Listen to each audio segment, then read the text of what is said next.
What is going on, guys? Welcome in today's video on how to place a watermark on your photo in Canva.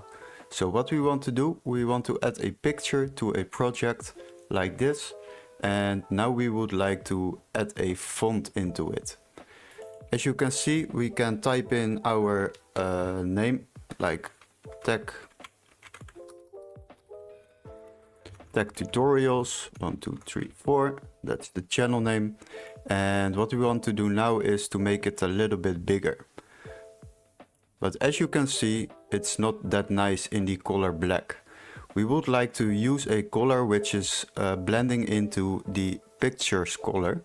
So what we have to do is we have to center it a little bit. After that we can change the color.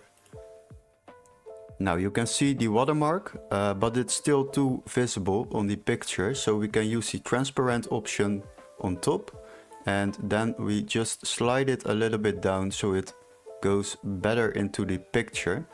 And as you can see, as more we going down with the slide, less visible the font will be, the text. And you basically can set it up to the transparency you would like to use on this picture.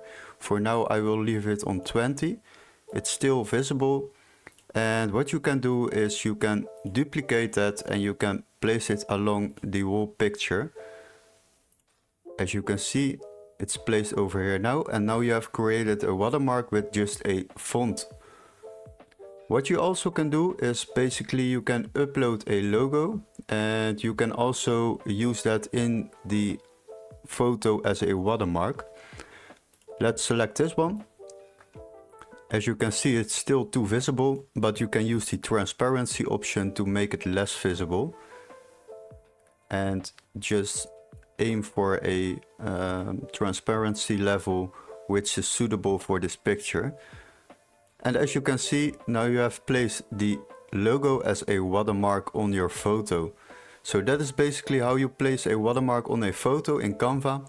Hopefully this video was very helpful. Don't forget to like and subscribe, and we would love to see you in our next tutorial. Cheers, guys!